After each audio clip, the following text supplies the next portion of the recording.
So, welcome to the Digital Maddie Show with your host and host Miithyl, a show made exclusively for solopreneurs, artists, and coaches who wants to build their digital empire.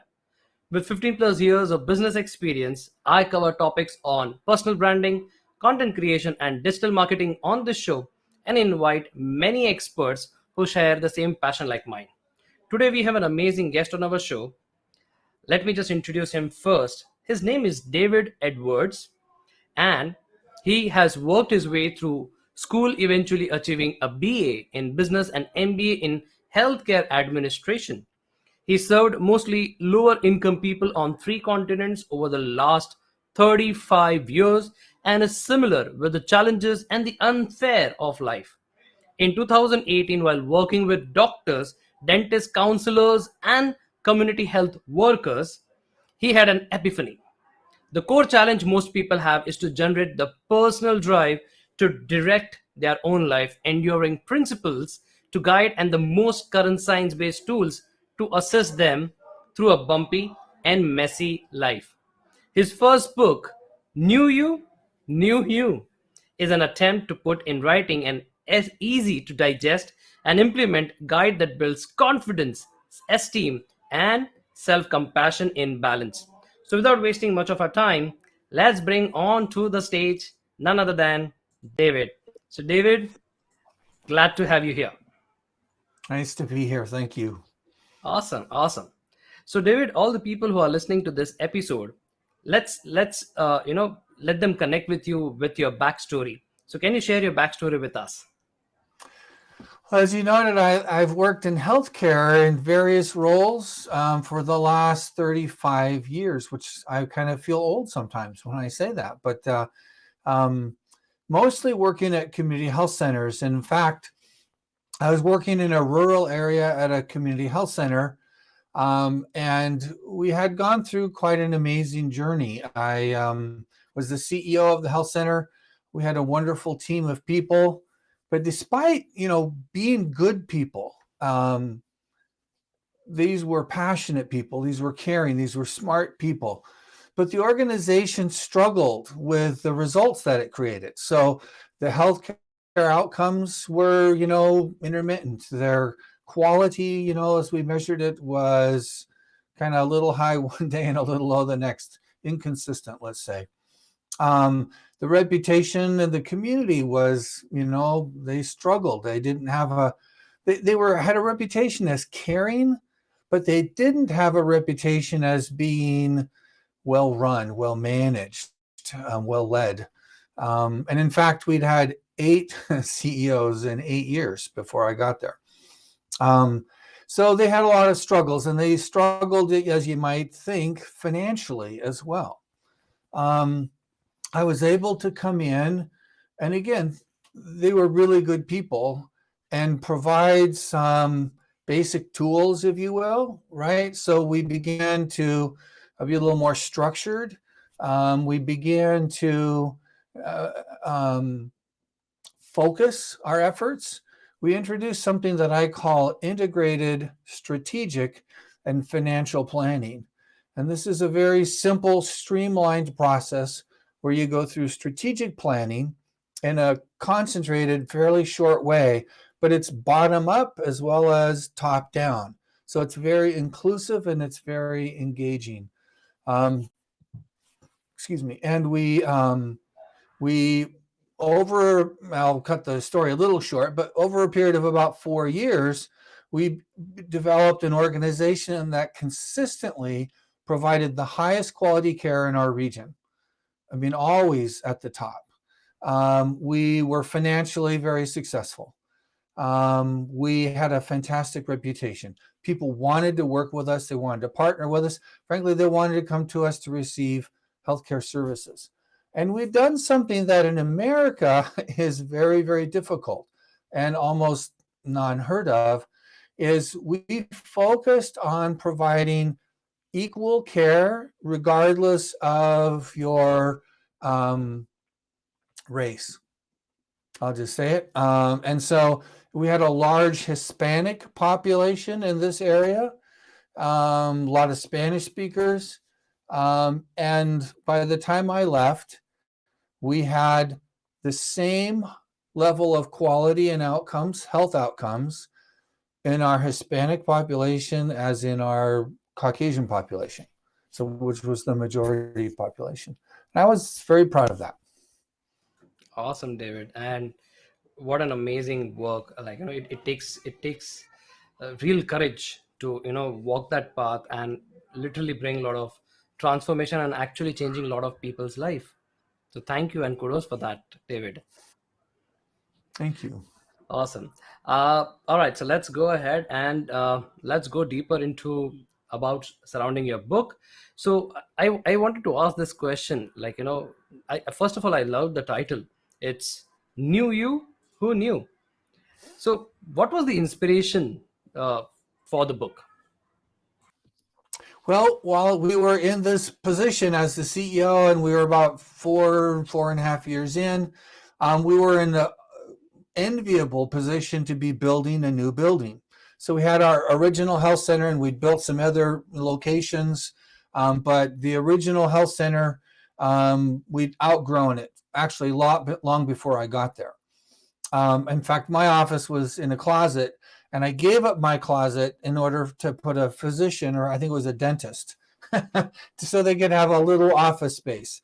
And I moved with the other administrative staff to another building, just to squeeze more as much as we could into this space. So we needed new space, and this was my first epiphany. We were designing, and going through all the paperwork and finding the contractor and the architect and all that jazz.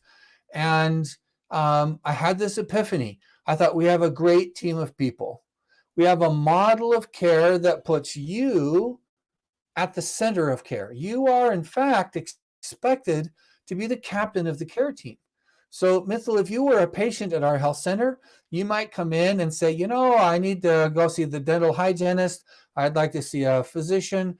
And I have some challenges right now, with a little bit of depression. So I want to see a therapist as well, right?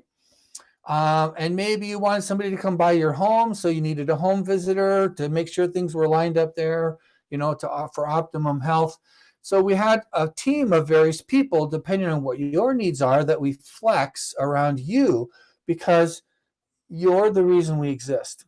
And you are a whole person, right? Your brain, your mouth, your neck, your shoulders, the whole body, the blood, everything is connected, and everything affects everything else.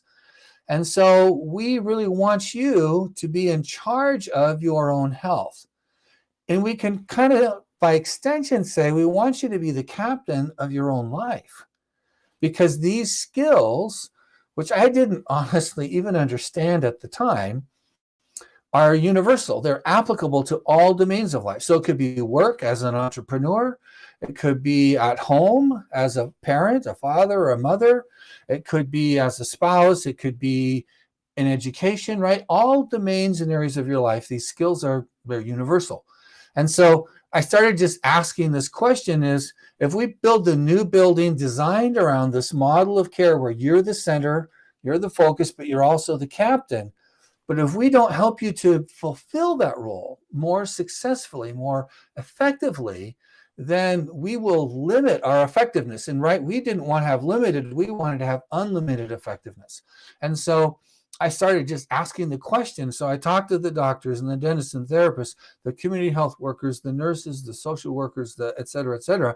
And I said, well, what does this mean even? Where do we go? And I was led to models of change. So in psychology, there are different kind of theories or models of how human beings change. And if we think about it, right, isn't that the key to being the captain of your life? That you both are directing the change inside of you, like who you are becoming, how you become resilient, how you become positive, how you become creative, right, as you solve problems and build solutions, right? So those kind of inside journey, that change, also though dealing with the outside change, right? Am I using Zoom today? Am I using WebEx? Or am I using this new platform that I've never heard of before that works really well, right? So we have all this Absolutely. kind of external change. And so how do we manage both the internal and the external change? And it has to do with these change models. And this was my second epiphany, It was that at the core of all of these models is a simple thing, which turns out to be not that simple, but it's personal or intrinsic motivation. And so I really started deep diving and studying, well, what is intrinsic motivation? And so after I left that job, and I spent 2 years just researching, and then a year writing the book to say, what is personal motivation, and how can we as average people in really very different circumstances potentially, how can we understand, and what are simple ways or simple tools that we can use to make these principles a part of our lives? There's 10 principles, and I just kind of, the book walks you through them. And that's kind of the story of how I got to the book. Wow. Must the journey would have been really blissful, I must say. Well, it's interesting. So one of the things I talk about in the middle, there are kind of 3 themes or sections of the book. There's only 10 chapters because there's 10 principles. So 1 principle per chapter. And then I think it's the 6th principle. So the 6th chapter, or no, the 7th, sorry. It talks about doing, right? This process of, we make goals, right? So that's the 6th principle. And then doing, how do we carry out those goals, is the 7th. But in there, I talk about something that we don't hear about very often, right? And so there's 2 kinds of goals that we can set. The first is the one we normally almost always think about, which is my outcome goals, right? I want to achieve this many viewers if I have a podcast, right, by this date. Or if I have a business, and I'm selling rugs, I want to have, this many rugs from this many different places. Or I want to have this many customers in the store every day. Or, whatever it is, I want to have this cost of sales. Or, we have business goals, and we think about these things we want to accomplish. And that really consumes most of our life. But there's another kind of a goal, which actually is in some ways much more important. And these are what we call process goals. So you talked about joy, right? And it really was a joy for me to do this research. And in that way, the study of this is a process goal. It's not really got an outcome, right? Because I'll never understand this perfectly. But it's a process of understanding motivation and how to apply it to everyday average people's lives in a way that it helps them to be the captain of their life. And that, for me, brings me joy. So this is a process goal, or if it will, it's a becoming goal. And we all need to have some kind of, not 10, but maybe 1 becoming goal. It might be, how can I be more positive? It might be, how can I be more resilient? It might be, how can I be more happy? How do I be more kind? How do I, right? These are things that we become, and there's never really an end. It's just a process, right, that I engage in because I want to, right? That's that intrinsic, that internal motivation. And there's power, and there's joy, and there's effectiveness, and there's self-esteem, and there's all these positive things that come out of it. Wow. Absolutely correct, David. Thank you for that. And I'm sure, this book is full of powerful wisdoms. So can you share one of your favorite and tell us a bit about it? So one of my favorite, and one that took me by surprise, frankly, was this idea of our values. I've always felt values were important. But like I think most people, at least what the research tells us, is most of us have never gone through a free and simple process of making our own personal core values explicit. But if we do that, and that's really then became the first chapter of the book, but it was actually the last chapter that I wrote. But it actually belongs right where it is in the front.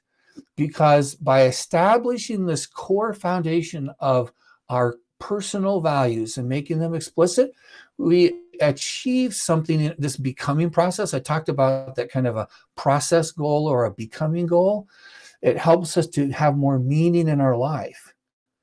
It helps us to have greater well-being, that sense that my life is on track, right? It's going the right direction.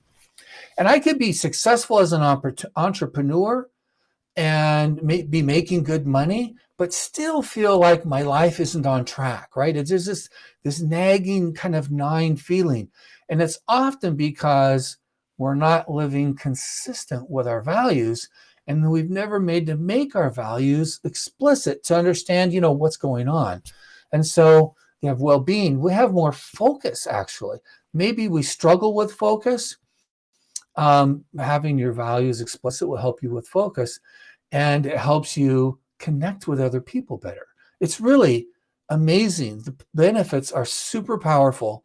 And it's like if you're a tree, it's like having this strong, vibrant, effective root structure that keeps you rooted in the ground as you grow as high and produce as much as possible. It brings in the nutrients that you need. It brings in the water and all the things that you need from the ground. And it makes you more resilient. So when the wind is blowing, the tree doesn't blow over, or when it's a drought, the tree doesn't dry up and just fade, right? The benefits were so powerful. I was shocked, frankly, and amazed how powerful the benefits are. And so the first chapter, the first principle, and really the foundation of all the rest of our becoming the captain of our life is to make our values explicit. It's beautiful, David. Thank you for sharing it with us. You're muted, I think. Oh, there Awesome. we go. There we go. All right. So, David, any tips for your readers in terms of embracing and growing from this book? I think my biggest tip is that you need to be patient, right? We're all human beings. We have very different circumstances, right? Internal, external, how we've developed, our childhood, all these things. We're all so different, as much as we're also very relatable, right? And we have a lot of things in common. But just be patient with yourself. You're a human being. Treat yourself with kindness and patience, and just be steady, as steady as you can. And if you will do that, you will find much greater success. Absolutely. So, with this, David, we come to the end of the phase one of the interview. And as everyone knows, the phase two is all about rapid fire round, where, David, I'm going to ask you 5 questions, little fun ones, and you won't get time to think. Whatever the first thing comes in your mind, you have to answer. So, Pretty are you scary. ready? Yeah, I will try to make it as cool as possible. So, shall we go and do it? let's do it. Awesome. So let me just zoom in and make it a little intense. All right. And all right. So, very first question, David, what is the one thing that you would like to put in your bucket list in 2022? My bucket list. I would love to go to Istanbul. Wow. Which place in Istanbul? Okay. So, and any specific place in Istanbul that you love? The Hagia Sophia, I think, would be the most amazing thing. Um, Absolutely.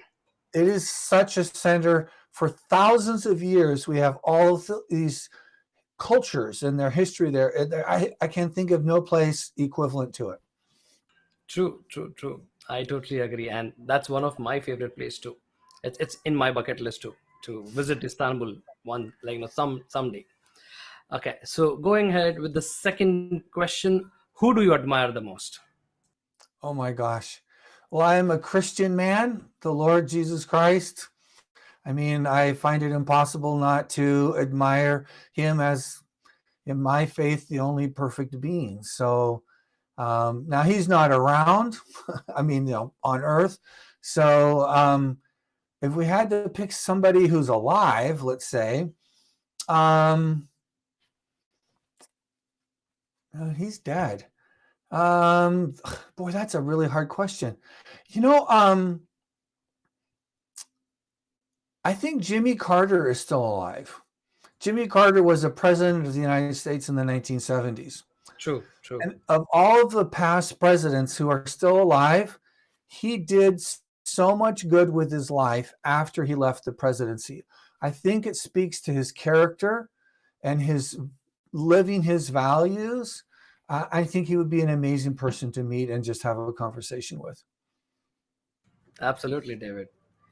All right. So, what's your favorite quote, let's say from Bible itself? My favorite quote. I was just reading something earlier this morning, and it said basically faith is a belief in things that you can't see, but which are true. And we all need faith. In fact, in my book, it's the eighth principle. Wow. Faith can move mountains. It can. Well, and if we think about it, faith is not some fluffy thing. If you are, have a faith background, that's great. If you don't, you might go, that faith stuff is fluffy, what a fuzzy stuff, right? But faith, if we think about it, is the reason we get up in the morning. Take the religion out of it. I don't encourage you to do that, but I mean, if you don't have it, that's fine. Faith is a principle of power that affects every single person on the planet, and it guides our lives, and it gets us up in the morning, and it keeps us moving. So without it, we languish. It's really amazing. It's an amazing principle. True, David. My favorite quote is like it is embedded on the top of the wall is ask and it shall be given. There you Very go. Awesome. powerful, very powerful. All right, David, let's go ahead with the fourth question is all right, describe yourself in 3 words, being an author. Myself in 3 words. So being concise is not one of my strengths, but I will try. 3 words. I'm caring. I creative, and I just work hard. I've always worked hard. I can add one more, contributor. The three Thank you. C's. Lovely, lovely. All right, so we come with the last question. So David, if a movie was to be made on your life, what genre it would be, and who would play your role?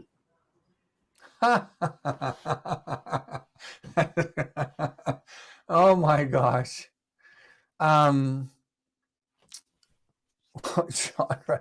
Well, it would be a documentary because my life is pretty boring. But I love my life, and I'm so grateful for it.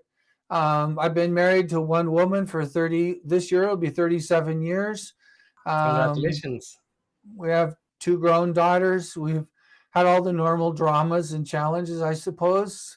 I don't feel anything outstanding, exciting that way. So I think it would be a documentary about, a person who has kind of the common challenges and struggles of life and how they did their best to get through those things, to remain upbeat and positive, and, living today to try to make a better future. And I think that's what we all do when it comes down to it. And who would play my role? Tom Cruise. Why not? Wow. Wow. Awesome. Awesome. In fact, yeah, yes, I now I can visualize. Yes, absolutely. Absolutely. Yeah, Tom Cruise. I mean, hair, a little less fat, but that's even good, right? Absolutely. Absolutely. So We're thank you so actually much. almost the same age. You'd never know, but Absolutely. So thank you so much, David, for open-heartedly, going through with this rapid fire round, and I'm sure you must have enjoyed it. I did. Thank you. Awesome.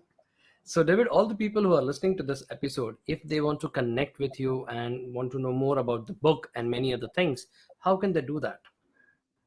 I think the easiest way is my website, which is simply my name. So www.davidredwards, all one word.com. And I'm on LinkedIn as well, on the business side, and I'm on Facebook, and you can look me up there. Awesome. So, all the links are available below. Do connect with David and get to know more about the book, and do grab one copy of it too. Awesome. Please. So, absolutely. Absolutely. So, David, before we end this particular episode, I don't want to do it, but still, what is the one message that you wish to give to all the viewers and audiences? I guess what I want to express and what I do in the book, it's really built on this idea that your life is important. Your life matters. What you do with your life for yourself and for everyone around you, it really is so important. So take the time to pay attention to yourself, not in a selfish way, right? But in a way that you recognize that you matter. You have value, no matter your circumstances, no matter where you are, really high or really low, right? Our challenge in life is to remain balanced so that when we're low, that balance can bring us up. And when we're kind of full of ourselves, things are going really well, we can kind of come back down to earth and say, I'm still just me. So we got to be in that balance somewhere. And then when we stay there, our life matters, right? It's important, but we're not focused on our own life. We're focused on what we're contributing and making life better for ourselves and all those around us. I don't know if Thank that's one thing or not, but you. Absolutely.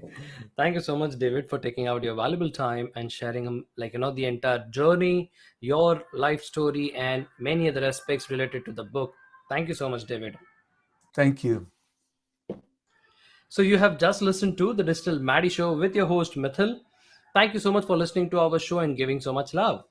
Don't forget to subscribe to our show on any podcast platform that you're listening to.